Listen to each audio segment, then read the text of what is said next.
ወረባህ ውእቱ ጸጋሁ ለእግዚአብሔር ዘእይቱ የለቁ ለጉባኤ መንፈሳዊ የማይቆጠር የእግዚአብሔር ቸርነት ትልቅ ሀብት ነው በሚል ርዕስ ነው የምንማማረው። መጽሐፍ ጥቅሱን የምታገኙት ሃይማኖተ አበው የሚባል የቤተክርስቲያናችን መጽሐፍ ነው። ሃይማኖተ አበው ምዕራፍ 49 ቁጥር 1 ላይ የምታገኙት ኃይለ ቃል ነው። ሃይማኖተ አበው በዚያው መጽሐፉን እንድታውቁት ነው። ታውቁታላችሁ።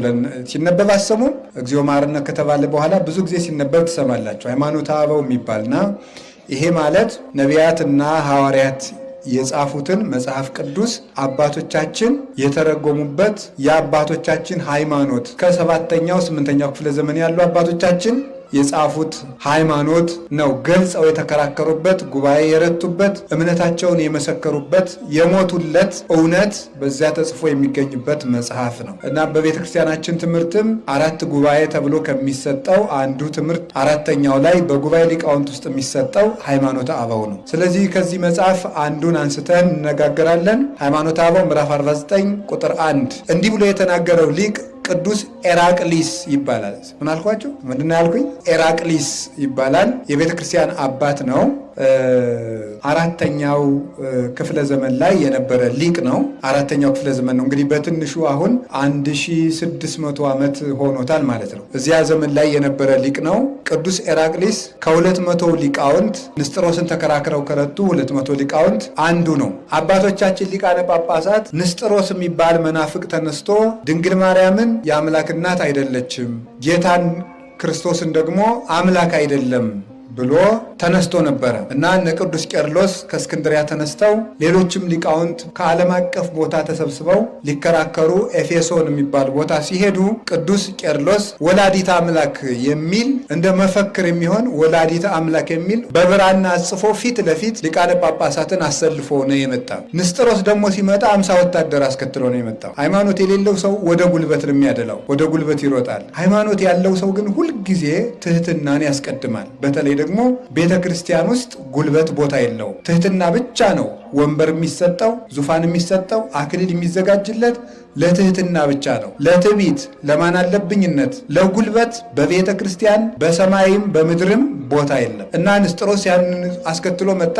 ተከራክረው ረቱት። ድንግል ማርያም የአምላክ እናት ናት፣ ልጇም አምላክ ነው። ወምኔሆሙ መጽአ ክርስቶስ በሥጋ እምዘራ ዳዊት ከአባቶቻችን ከአብርሃም ከይስሐቅ ከያዕቆብ ከተቀደሱ አባቶቻችን ክርስቶስ በሥጋ የዳዊትን ሥጋ ተዋህዶ መጣ።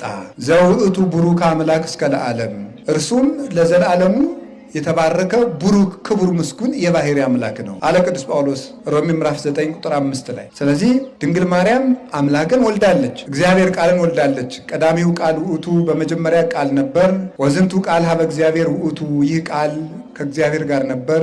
ቀዳሚው ቃል ውእቱ ያ ቃል እግዚአብሔር ነው። እግዚአብሔር ውእቱ ቃል ያም ቃል እግዚአብሔር ነው። በመጀመሪያ ቃል ነበር፣ ያ ቃልም እግዚአብሔር ነው። ወዝንቱ ቃል ሀበ እግዚአብሔር ውእቱ ያም ቃል በእግዚአብሔር አብና በእግዚአብሔር መንፈስ ቅዱስ ዘንድ የነበረ ነው። ወዝንቱ ቀዳሚሁ እምቀዲሙ ሀበ እግዚአብሔር ውእቱ እሱም ከቀዳማዊ መንፈስ ቅዱስ ጋር በህልውና እንደ አብ የነበረ ነው። ወቦቱ ኩሉ ኮነ በሱ ቃልነት በሱ ህልውና በሱ ጌትነትና ፈቃድ ዓለም ተፈጠረ። ወዘእንበሌ ውሳል ወዘኮነ ወይ ምንትኒ እምዘኮነ ያለሱ ቃልነት ያለሱ ህልውና ያለሱ ፈቃድ ያለሱ ስልጣን የተፈጠረ ምንም የለም። ስለዚህ እሱ ያ ቃል እግዚአብሔር ነው። ዓለምን የፈጠረ እግዚአብሔር ነው። ቁጥር 14 ዮሐንስ 1:14 ስትወርዱ ወዝን ቃል ሥጋ ኮነ ወሐደረ ላዕሌነ ወሬነ ስብሐቲሁ ከመ ስብሐት አሐዱ ወኃይድ ለአቡሁ ያም ቃል ሥጋ ሆነ ማለት ቃል እግዚአብሔር ነው። እግዚአብሔር ሰው ሆነ። ከማን? ከድንግል ማርያም። ቃል እግዚአብሔር ነው። ቃል ሥጋ ሆነ። እግዚአብሔር ሰው ሆነ። ከማን? ከድንግል ማርያም። ስለዚህ ድንግል ማርያም እግዚአብሔርን በሥጋ ወልዳለች። እግዚአብሔር ወልድን በሥጋ ወልዳለች። ይህንን ተከራክረው ረተው ተመልሰዋል። በክርክር ወቅት በምሳ ሰዓት ረፍት ሲደረግ በዘመኑ የነበረው ንጉሥ ዘየአቢ ቴዎዶስዮስ እንደው እስኪ ከስብሰባ ረፍት ስትሆኑ መጽሐፍ የሚተረጉምልኝ አዋቂ ከእናንተ መካከል አንድ ጳጳስ መድቡልኝ አላቸው። ማን ተመደበ? ቅዱስ ኤራቅሊስ ተመደበ። የአንደበቱን ቅልጥፍና የእውቀቱን መከናወን የሰውነቱን ትህትና ተመልክቶ ይህንስ የከተማይቱ ሊቀ ጳጳስ ላርገው ብሎ አሰበ። ኤራቅሊስ የመጣ ኪስኪስ ከምትባል ሀገር ነው። የኪስኪስ ጳጳስ ነው። ንጉሱ ግን የቁስጥንጥንያ ጳጳስ ላድርገው ብሎ አሰበ። ቁስጥንጥንያ የዛ ጊዜ የሀገሪቱ ዋና ከተማ ወይም የቤተ መንግስት መናገሻ ናት። ወደዚህ ላምጣው ብሎ አሰበ። እሺ ብሎ ሲሾመው የሀገሪቱ ተወላጅ ሊቃውንት ግን ምን ብለው መከሩ? እንዴ በሀገራችን እንደው ሰው ጠፍቶ ነው ከኛ የተወለደ የሰው ሀገር መጥቶ የሚሾምብን አሉና ይሄንን ባድማ አፍርሰው ሌላ ጳጳስ ሾሙ። እሱ መንፈቅ ሳይሞላው ዓመት ሳይሞላው ተቀሰፈ፣ ሞተ። ተመልሶ ኤራቅሊስ ወደ መንበሩ መጣ። ምን ላችሁ ፈልጌ መሰላችሁ? አሁን የሀገራችን ሊቅ እያለ የሰው ሀገር የሚሾምብን አሉ።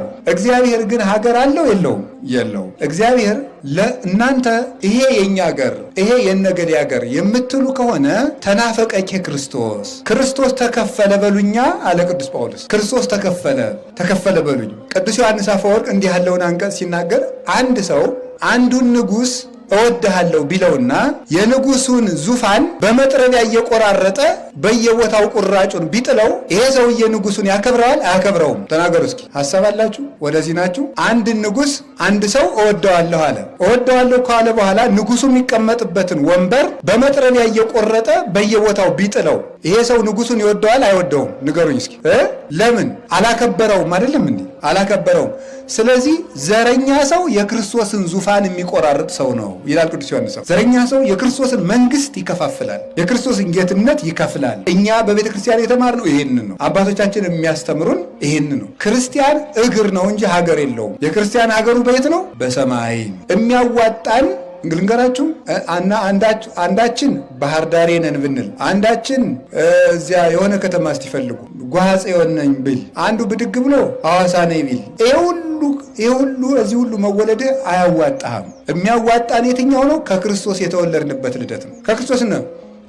እሺ ከሸዋ የተወለድክ ግባ፣ ከጎንደር የተወለድክ ግባ፣ ከጎጃም የተወለድክ ግባ የሚል መጥሪያ በመንግስተ ሰማያት የለም። የተጠመቅክ ግባ የሚል ነው ያለ ማለት ነው። የተጠመቅክ ግባ፣ የመጸወትክ ግባ፣ የጸለይክ ግባ፣ የቆረብክ ግባ፣ ንስሐ የገባ ግባ ነው የሚለው። ይህ ያጠፋናል። የእግዚአብሔር ቤተሰቦች ጥርቅ አድርገን አውጥተን የምንጥለው በጣም ክፉ በሽታ ማለት ዘረኝነት። ቅዱስ ኤራቅሊስ የሚያስተምረን ይሄ ነው። እንዲሁ ፈጽሞ ማለት ነው ፈጽሞ ወልቆ ሊጠፋብን ልክ እንደ ክህደት እግዚአብሔር የሚጠላው ነገር ማለት ነው። እና ቅዱስ ኤራቅሊስ ዛሬ መድኃኔዓለምን እያከበርን አይደለም? መድኃኔዓለም የሚያስተምረን ይሄንን ነው። የሚያስተምረን ይሄን ለዓለም አንድ ቀን የተሰቀለ እንደ እግዚአብሔር እያሳች ለአፍሪካ አንድ ቀን ለአሜሪካ አንድ ቀን ተሰቅሏል ክርስቶስ። ለዓለም አንድ ቀን የተሰቀለ። አሁን እኮ የዛሬ 20 ዓመት አንዲት ሴትዮ መጣ ነበር አዲስ አበባ። ምን ብለሽ መጣ? ኢየሱስን ወልጄ እያለች። አንድ ዓመት ይሆናታል።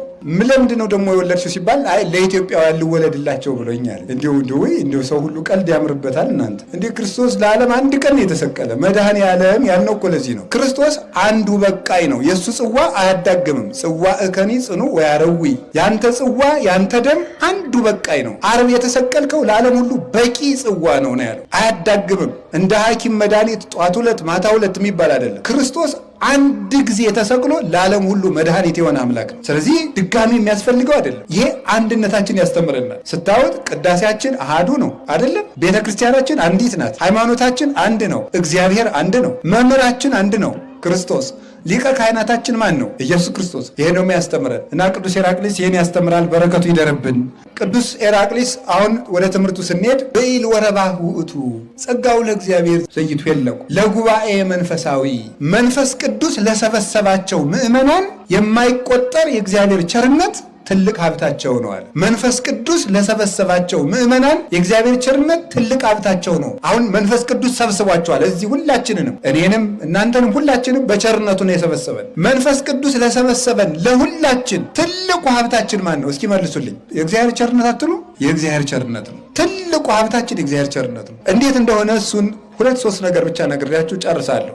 ጥቂት ነገር። የመጀመሪያው የእግዚአብሔር ቸርነት ትልቅ ሀብት ነው የሚባለው ለምን መሰላችሁ? መጀመሪያው እግዚአብሔር ዓለምን ስለፈጠረ ነው። ዓለምን ስለፈጠረ እግዚአብሔር ትልቅ ቸር ነው። ምክንያቱም ይሄንን ሁሉ ዓለም ሲፈጥር እግዚአብሔር ከፈጠረው ፍጥረት የሚጠቀመው ነገር የለም። ንጉሥ ዘኢይሰይምዎ፣ እግዚ ዘይግዕዝዎ፣ ባኢል ዘኢይሌቅህዎ፣ ስብሐቲሁ ዘእምኀቤሁ ወውዳሴሁ እምዚአሁ አሐዚ ዓለም በእራሁ ኩሉ እሁዝ ውስተ እዴሁ ነፃ የማያወጡት ጌታ፣ የማይሾሙት ንጉሥ፣ የማያበድሩት ባለጸጋ፣ ሁከት የሌለበት በባህሪው ፍቅር፣ ሁሉን የሚችል ከሃሊ፣ የሚነግስበት ዓለም ሳያስፈልገው ንጉሥ። ቅዱስ ዳዊት እንደተናገረ እግዚአብሔር እሰ ንጉሥ ውእቱም ቅድመ ዓለም፣ እግዚአብሔር ከዓለማት በፊት አስቀድሞ ንጉሥ ነው። መዝሙር 73 ቁጥር 12 ላይ ደራሲውም ዓለማተ ዓለም ሥላሴ ዘአልብክሙ ዓለም ብሏቸዋል። ሥላሴ ለዓለም ሀገሩ